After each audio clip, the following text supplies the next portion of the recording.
The classroom buzzed with the usual chatter of students settling into their seats. The air was filled with the faint hum of whispers, pencils tapping, and the occasional burst of laughter. Amid the bustling energy, a quiet, reserved black teenager sat near the back of the room, carefully organizing his books. He wasn't the kind of kid who liked to draw attention to himself. He preferred to keep his head down, focus on his studies, and stay out of trouble. But today, he could feel the weight of dozens of eyes on him, as if the entire class was waiting for something to happen. It all started when the teacher, known for being stern and sharp-tongued, strode into the room. Her heels clicked loudly against the tiled floor, commanding immediate silence. She was the type of educator who demanded respect but rarely offered it in return, especially to students she deemed different or not trying hard enough. The teenager, who had always felt a subtle but undeniable tension in her presence, braced himself. He had done his homework, reviewed his notes, and even stayed up late to ensure he was prepared for her infamous pop quizzes. Still, there was something about her tone that made him feel like a target. "All right, class," she began, her voice cutting through the quiet like a knife. "Before we dive into today's lesson, I want to address something important. Excellence is not a choice, it's a requirement.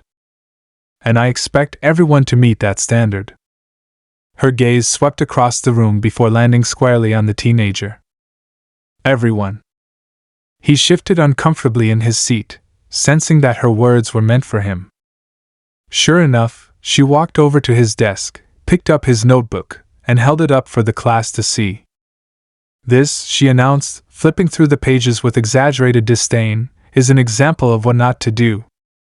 Sloppy handwriting, incomplete notes, and no attention to detail. If you want to succeed in life, young man, you'll need to do much better than this."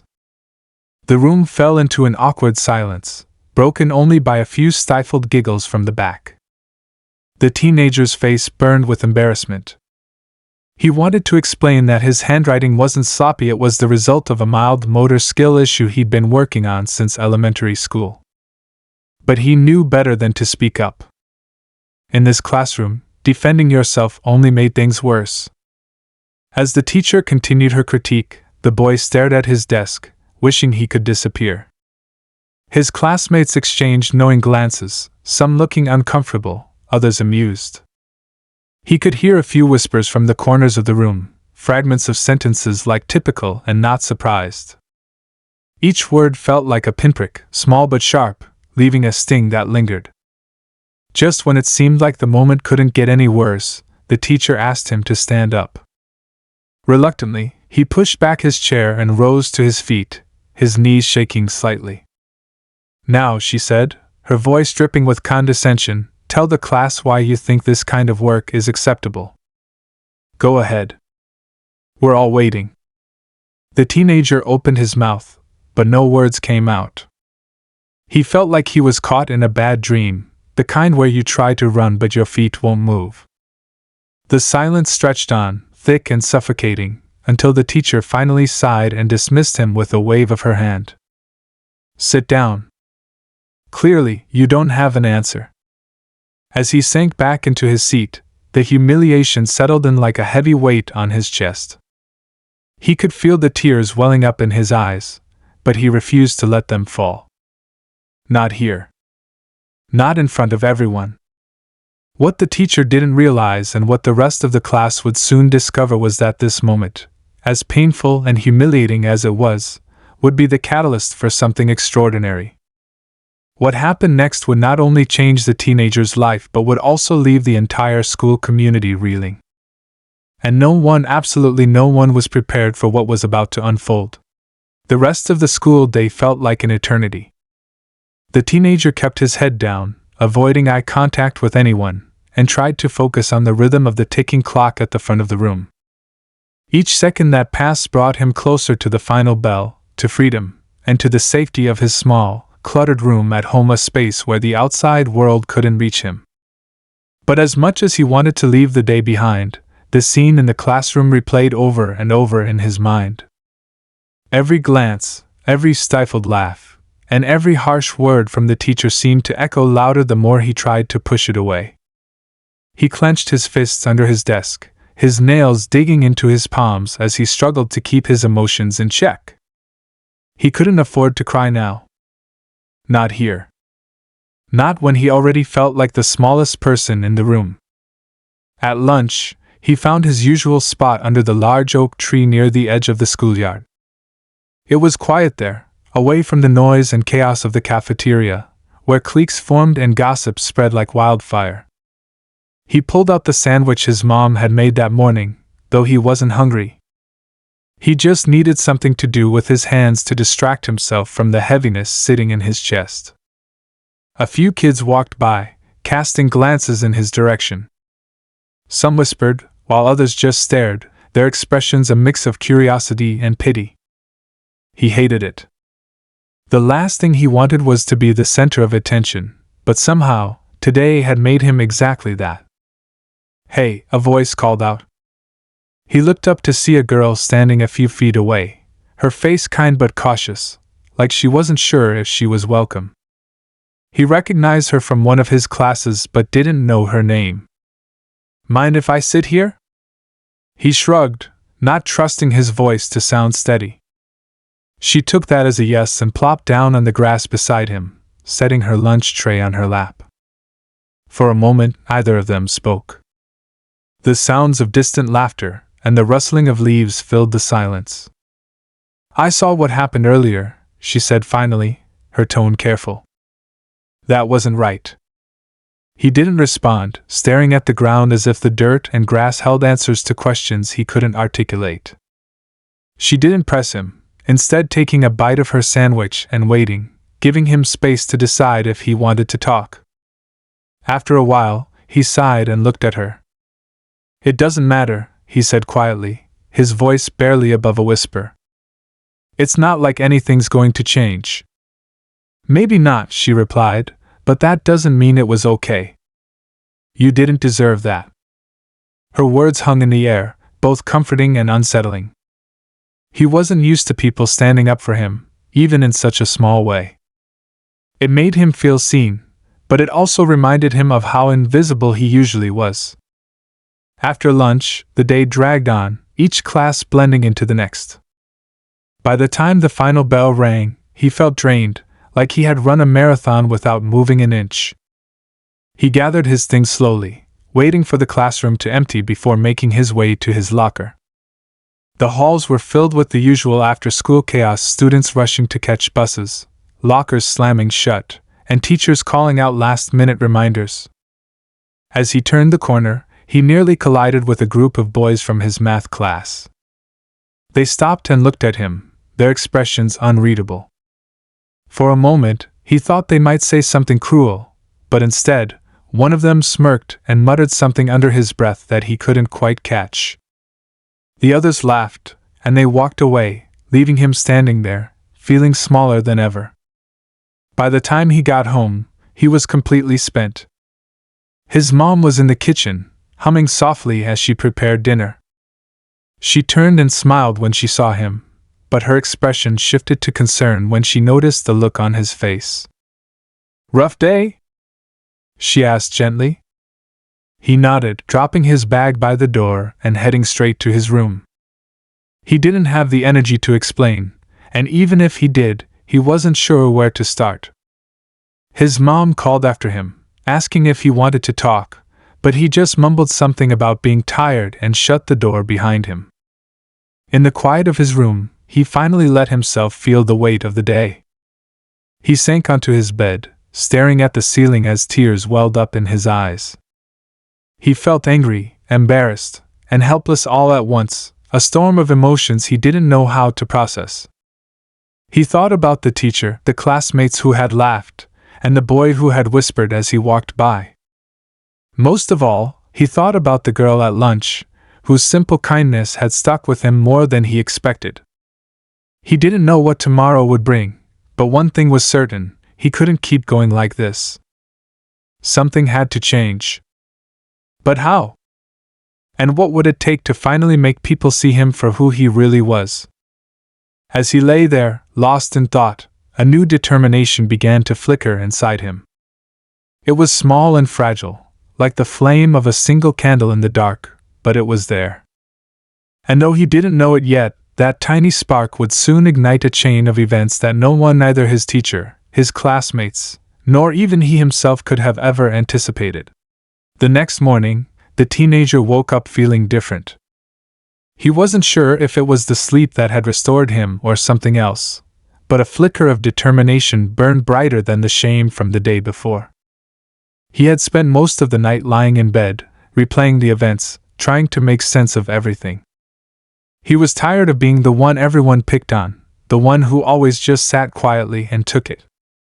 He didn't know what he could do about it, but he knew he couldn't just let it go any longer. When he arrived at school, the usual buzz of the hallways felt louder than ever. He walked through the crowd, trying to block out the stares, the whispers, and the glances that followed him like shadows. The bell rang, signaling the start of the first period, and he hurried to class, his heart pounding in his chest. He couldn't shake the feeling that something big was about to happen, he just didn't know what. The teacher, as expected, was already at the front of the room, her arms crossed as she waited for the students to settle. She shot him a glance, the kind of look that made his stomach tighten. She had to know that the previous day hadn't gone unnoticed, that the tension still hung in the air like a storm waiting to break. But she didn't say anything. Instead, she began the lesson, diving into the usual monotony of the curriculum as if nothing had happened. The teenager tried to focus, to bury himself in the work, but his mind kept drifting back to the scene from yesterday. He could feel the weight of his classmates' eyes on him, even if no one spoke a word. As the morning dragged on, he started to notice something strange. The same group of boys from his math class was acting differently. At first, he thought he was imagining things, but as the day wore on, it became clearer. They weren't laughing at him anymore. They weren't making fun of him. In fact, they seemed to be deliberately avoiding him, keeping their distance in the halls and during lunch. It wasn't the kind of silence he had hoped for, it was something more unsettling, a coldness that made the air feel even heavier. They didn't look at him with pity or scorn anymore, instead, they acted like he wasn't even there. Like he was invisible. For the first time, the teenager realized that the silence could be worse than the laughter. It felt like they were trying to erase him, to pretend he didn't exist at all. At lunch, he sat again beneath the oak tree, this time alone. The girl from yesterday was nowhere in sight, and for a moment, he wondered if he had imagined her kindness. Maybe she was just being polite, or maybe she felt sorry for him. Either way, she hadn't come back to check on him, and that stung more than he wanted to admit. But just as he started to retreat into his usual routine of hiding in his thoughts, something unexpected happened. A teacher from another department, someone he had never spoken to before, approached him. She was tall, with a stern but approachable expression, and she looked down at him with a mixture of curiosity and concern. "I've noticed you sitting here alone," she said softly, her voice not as commanding as the other teachers. "Is everything all right? You seem different. More withdrawn than usual." He hesitated, unsure of how to respond. He didn't want to be noticed, didn't want to open up. But there was something about her presence, something that made him feel like maybe, just maybe, she was genuinely concerned. "It's nothing," he muttered, his eyes fixed on the ground. She didn't push him, though he could tell she wasn't going to leave it at that. "You know," she continued, sitting down beside him, "if you ever need someone to talk to, I'm here. You're not the only one who feels out of place sometimes." The words felt like a lifeline, thrown to him at a time when he thought he was sinking. For the first time in days, he allowed himself to look up at someone who wasn't mocking or avoiding him. He wanted to say something, to explain what had happened, but he couldn't find the right words. "Thank you," was all he could manage, his voice quiet but sincere. But as the day wore on, the tension only deepened. The boys continued to avoid him, the girl from lunch didn't come back, and the teacher's glance still lingered on him in a way that made him feel exposed. By the time the school bell rang, he was exhausted not just physically, but mentally. The weight of everything, the looks, the whispers, the silence was wearing him down. He walked home in a daze, his mind racing with questions he didn't know how to answer. What was really going on? Why were his classmates acting like this? Had he done something to deserve it? More importantly, why did it feel like everything was slowly spiraling out of control? That evening, as he sat in his room, he couldn't shake the feeling that something was building, something that was about to explode in ways he couldn't predict. He felt like he was on the edge of something monumental, something that could change everything, but he couldn't figure out what it was. All he knew was that it wasn't over. Whatever had started the day before wasn't finished. And he wasn't going to let it end this way. The next morning, he noticed something new as he entered the school building, a strange energy in the air, an unease that everyone seemed to be carrying with them. The whispers that had followed him since yesterday were now louder, more deliberate. He could hear fragments of conversations as he passed groups of students. His name. His actions. The humiliation. It was as if the entire school was talking about him, dissecting every moment of his life, but he couldn't make sense of any of it. And then, as he made his way to his first class, he saw a message scrawled in red marker on one of the lockers. It wasn't just any message, though. It was a message aimed at him, directed at his very core. Something that made his heart stop and his stomach drop. The message read, "No one cares about you. You don't belong here." For a moment, the world around him seemed to blur, the words on the locker flashing in front of his eyes. His breath caught in his throat as he stared at the message, the anger and frustration from the previous days suddenly boiling over. He wanted to scream, to rip the locker off its hinges, but instead, he did the only thing he knew how to do. He turned and walked away. The pain of it, the feeling of being completely alone in a sea of people, was almost too much to bear. He didn't know who had written it, but it didn't matter. It was clear now that the walls were closing in.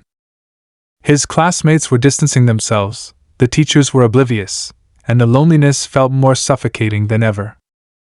He needed to do something. He needed to make people see him, to make them understand that he was more than what they thought. But as he walked through the crowded halls, he realized something that sent a chill down his spine. The message on the locker wasn't just an insult. It was a warning. And whatever happened next, he wasn't going to be able to face it alone. The following days were a blur, each one blending into the next as the teenager walked through school like a ghost, trying to disappear into the crowd. But the message on the locker haunted him, every word etched into his mind like a permanent scar. No one cares about you. You don't belong here. It seemed like the whole school was aware of it, the whispers growing louder, the looks more pointed. It wasn't just the boys anymore. The silence was everywhere, and every time someone passed by, he felt the weight of their gaze pressing down on him. He couldn't escape it. He couldn't escape the feeling that something bigger was happening, something he didn't fully understand but knew was coming to a head. The tension had been building for days, and every interaction, every moment, made it clear that he was on the edge of something far worse than what had already happened. In his classes, it was like he was invisible, but not in the way he had wished. His classmates no longer whispered behind his back, they now stared at him openly, waiting for him to slip, waiting for the moment when he would fall apart. It was a game to them. They were testing him, daring him to break. But the worst part wasn't the isolation. It wasn't the whispers or the mocking glances. It was the feeling that no one, absolutely no one cared. No one stepped in. No teacher noticed. No friend came to his side. It was as if everyone had already made up their minds about him and decided it was too late to change it. He was just the boy who didn't belong. The days blurred into one another. Each morning, he woke up with the same pit in his stomach, the same knot of dread twisting tighter as the school day approached. He dreaded the walk to school, dreaded the feeling of being watched, dreaded the moment when he would step through those doors and face the silence and the coldness that awaited him. But on Friday, something changed. It wasn't a big event, nothing dramatic or overt, but the shift was palpable. He felt it in the air, like a crackling static, a tension hanging between the walls that hadn't been there before. It was like everyone was holding their breath, waiting for something to snap. By lunch, the mood had turned darker. The usual chatter in the cafeteria was quieter, more strained, and even the teachers seemed on edge, their eyes flicking nervously between the students as if they knew something was wrong but couldn't put their finger on it. The teenager sat alone at his usual spot beneath the oak tree, trying to shut out the world around him. His stomach churned with a mix of anger and fear. Every part of him wanted to scream, wanted to shout, but he didn't know who he could trust anymore. The girl from the other day had stopped sitting with him. She had avoided him like everyone else, and he couldn't blame her. Who would want to be around him now? But just as he thought it couldn't get any worse, something happened that would change everything. The group of boys, those who had been avoiding him, appeared in the distance, walking toward the tree. They didn't look at him directly, but he could tell they were heading in his direction. He froze, heart pounding, every muscle tensed. The air seemed to thicken around him, and his mind raced with possibilities. What did they want? Had they finally decided to do something? Was this the moment they'd make him pay for what had happened? They stopped just a few feet away, and for a long moment, no one said anything. The teenager couldn't move, couldn't speak. It was like the world had gone silent, the weight of his thoughts pressing down on him. He could hear the rustling of leaves in the wind, but nothing else. Then, one of the boys stepped forward. He was the one who had been the most vocal in the past, the one who had made the sharpest jabs. But today, there was something different in his eyes, something that was hard to read. "Hey," he said, his voice low, almost hesitant. The teenager didn't respond. He just stared at the ground, unsure of what to do or say. His mind was spinning, and the last thing he wanted was to be dragged back into whatever cruel game they were playing. But the boy kept talking. "Look, we've been thinking about what happened," he said, and there was a strange tone in his voice, one that the teenager couldn't place. "About yesterday, and the things we said?" The teenager's heart skipped a beat. Was this some kind of apology? Was it real? He couldn't believe it. He looked up, but the boy's eyes were unreadable, his face a mask. "We just wanted to say," the boy continued, "we didn't mean it the way it came across. It was stupid. It was just a joke, and we didn't think it would get this out of hand." The teenager felt a wave of confusion wash over him. He couldn't process the words, couldn't understand what they meant. Was this an attempt at making things right, or was it just another trick? Another ploy to humiliate him in front of everyone? His thoughts raced, but no words came out of his mouth. Before he could say anything, the boy turned and walked away, his friends following behind him. They didn't look back, didn't offer any more explanations. They just left, leaving the teenager sitting there, trying to make sense of what had just happened. He sat frozen for a long time, his mind in chaos. Was that really an apology? Was it an attempt to make amends, or was it just another form of manipulation? It felt like a half-hearted gesture, a thin veil over the real issue. He didn't know what to believe. What was the truth in all of this? And why did it still feel like he was losing? As the bell rang, signaling the end of lunch, the teenager stood up, still grappling with the whirlwind of emotions swirling inside him. He didn't know what to expect next, but he knew one thing for sure: this wasn't over. Something was coming, and he had no idea if he was ready for it. The tension was unbearable. The entire school seemed to be holding its breath, waiting for the next move. The teenager could feel the eyes of everyone on him, waiting for him to react, waiting for him to break. But he wasn't sure how much more he could take before something gave way. He walked back to class, the weight of the day pressing down on him with every step. He knew that things couldn't go on like this. He couldn't keep pretending, couldn't keep acting like everything was fine. The message on the locker, the silence, the cold stares, they were all leading up to something, and he could feel it in his bones. Something was about to change. The question was, would he be ready for it? Would he be able to face whatever came next, or would he finally break under the weight of it all? The only thing he knew for certain was that the moment of truth was drawing closer, and it would come for him whether he was prepared or not. The teenager walked to his next class, his thoughts still clouded by the boy's unexpected words. Part of him wanted to believe that the apology was genuine, that maybe, just maybe, things were finally starting to shift. But deep down, he couldn't shake the feeling that something was still off. The weight of everything he had endured didn't just disappear with a few words. He had seen too much, felt too much to simply move on from it all. He sat through his lessons, his mind not really on the work in front of him, but instead on the lingering uncertainty. The whole day felt different now, like the atmosphere had shifted somehow, but it wasn't the change he had hoped for.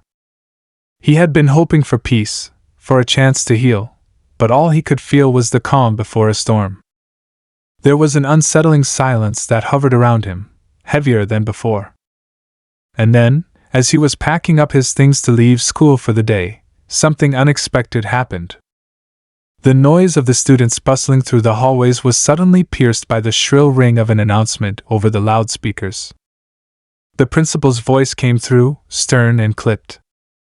"We have an important matter to address," she said, her tone unusual, as if the weight of the situation was pressing on her too. "It has come to our attention that a threatening message was found earlier today in one of the student lockers. We want to assure you all that we take this very seriously. The student responsible will be dealt with swiftly, and we expect cooperation from everyone as we handle this matter." The teenager froze. His hands went cold, his heart rate picking up speed. A threatening message? He thought back to the locker, the one with his name on it, the one that had been left for him just days before. Was it related? Was this some kind of retaliation for what had happened? The message had been harsh, cruel, but it wasn't overtly threatening. At least, not in a way that seemed serious. But as the announcement continued, the words began to blur into a haze. Not just a message, but something far more concerning. "We will be reviewing all security footage. Anyone who has information or saw anything suspicious must come forward." The room seemed to spin around him. The teenager couldn't breathe. His mind raced, and before he knew it, he was standing outside the principal's office, his legs shaky. He didn't know what to think. Was it really about him? Was the message that had been left on his locker now being treated like a serious threat? Had things escalated to the point where it was no longer just high school drama but something much darker? His thoughts were interrupted by the sound of his phone buzzing in his pocket. A text message. It was from a number he didn't recognize, and as he looked at it, his stomach dropped. The message was short, to the point. "We know what you did. Don't make this worse for yourself." His blood ran cold. Who could this be? Who knew? The sudden realization hit him like a punch to the gut. The situation was spiraling out of control. He had thought the worst was over, but this was worse. Much worse. Someone knew something more than just the prank, more than just the humiliation. They knew him. The world around him suddenly seemed darker, and he couldn't ignore the gnawing fear that had settled deep in his chest. Was this all a game to them? Was he being set up, manipulated into something bigger than he understood? His phone buzzed again, but this time, he couldn't bring himself to look. The uncertainty was too overwhelming. It felt like every move he made, every step he took, was being watched, as if he were being drawn into something that he couldn't control. He turned around and started walking, trying to escape the pressure building inside his chest. He needed space. He needed answers. But as he walked out of the school and into the parking lot, he noticed something that made his blood run even colder. A figure standing just beyond the gates, partially hidden in the shadows, watching him. The familiar feeling of being watched was back, but this time, it was different. It wasn't just the students. Someone else was involved now, someone who didn't just want to make him feel small, they wanted something much more dangerous. He quickly got into his car, trying to shake the feeling of eyes on him. The drive home was a blur. His mind was too full of fear, of questions he couldn't answer. What was going on? Who were these people who seemed determined to destroy him? And why had the tension escalated so suddenly? But even as he tried to rationalize it, tried to convince himself that it was just his imagination running wild, the unease didn't go away. The feeling that something was about to happen hung over him like a dark cloud. The next few hours would bring even more surprises, but he didn't know if he was ready for them. He had no idea what was coming, but he could feel it, a storm was gathering, and this time, it wasn't just about him anymore. Something bigger was at play. Something that could shake the entire school, and maybe even the community, to its core. As he pulled into his driveway, his phone buzzed again. He hesitated before looking at the screen, knowing that whatever it was, it wouldn't be good news. But he needed to know. He had to find out who was behind all of this. As the screen lit up, he read the text that would change everything. "This isn't over. We're just getting started." The words echoed in his mind as he stared at the screen, unable to comprehend their meaning. It wasn't over. This had just begun.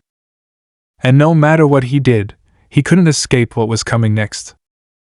The stakes had been raised, and now, he had no choice but to play the game. But the question was, would he be able to survive it? The teenager's hands trembled as he stared at the ominous text on his phone. His mind raced, the words echoing in his ears like a constant drumbeat. "This isn't over. We're just getting started." The cold sweat that had been gathering on the back of his neck suddenly intensified.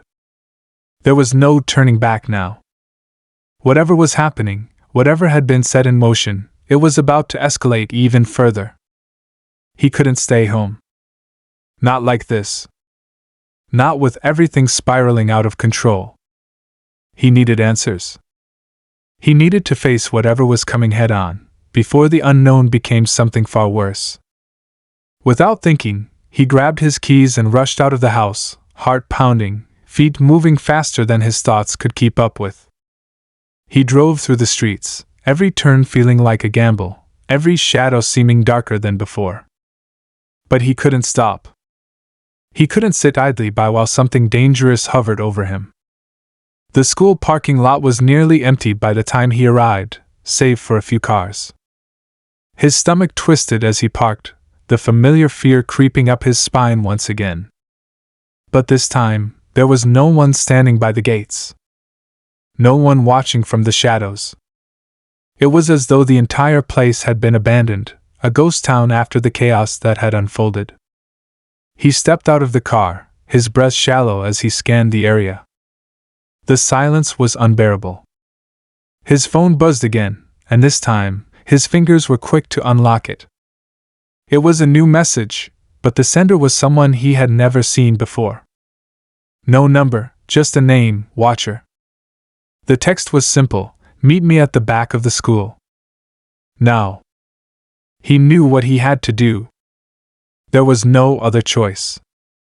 With one last glance over his shoulder, he moved toward the back entrance, the one that led into the alley behind the school.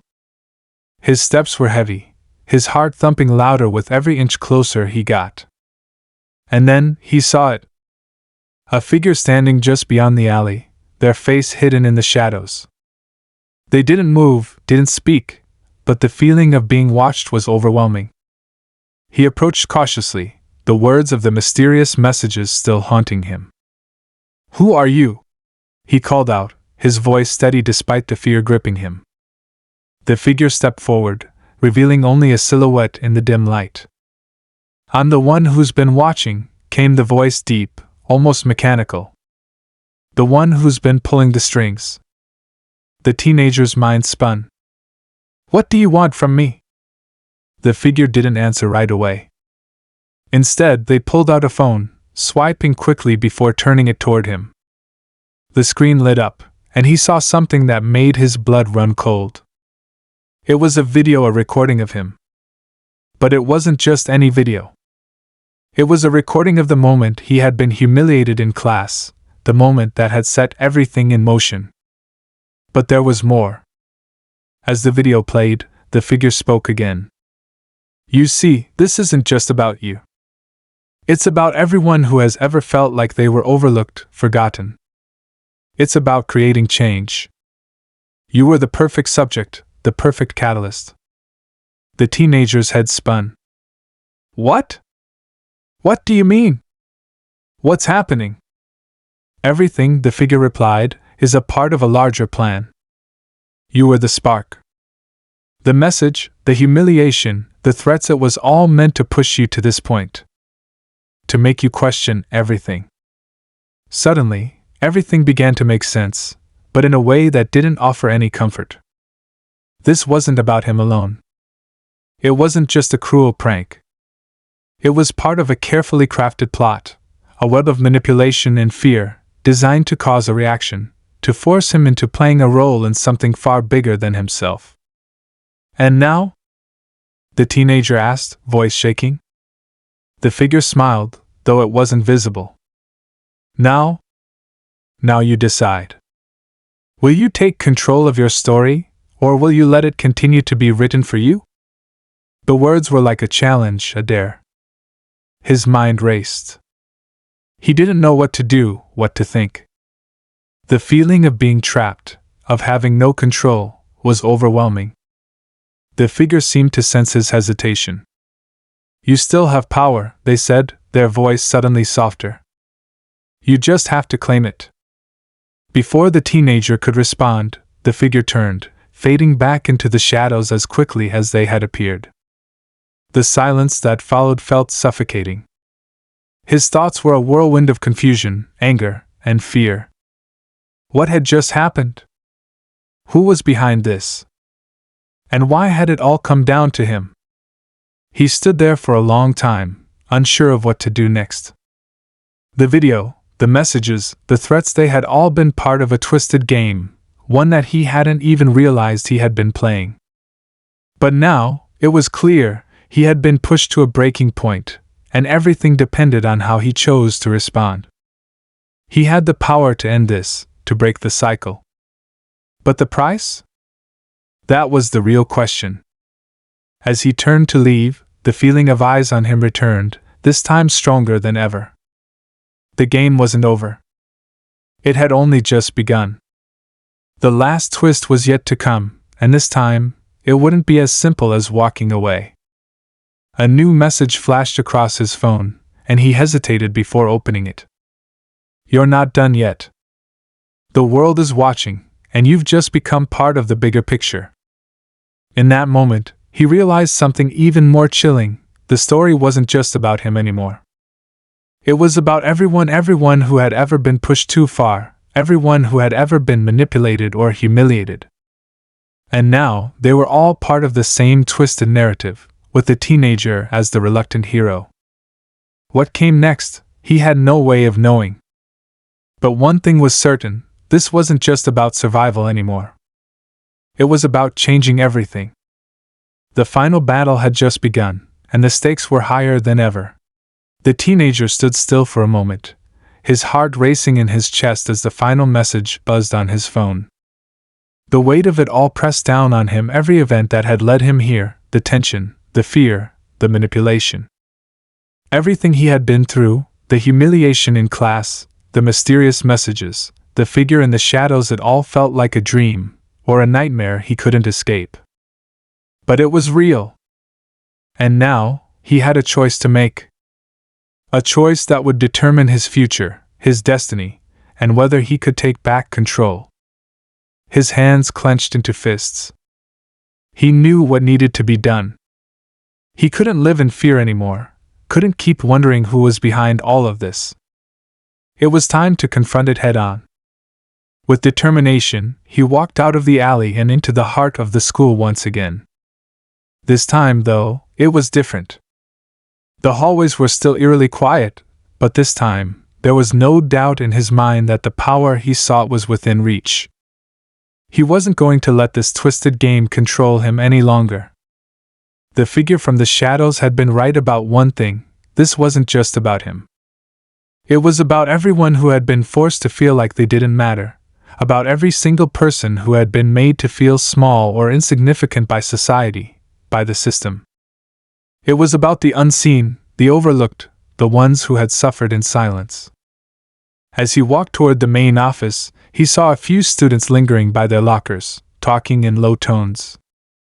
They didn't notice him, didn't seem to care about him anymore. But that was fine. He was no longer the victim. He wasn't going to let their indifference shape his story. The office door was closed, but the faint sound of voices leaked through. He hesitated for a moment before walking up to it and knocking firmly. It was the principal's office. He had no idea what to expect, but he knew it had to be this way. He had to confront them. He had to get answers. "Come in," a voice called from the other side. He pushed the door open, his nerves settling into a steely resolve. Inside, the principal sat at his desk, flipping through papers. The assistant stood by the window, staring out into the parking lot. Neither seemed to notice his presence at first.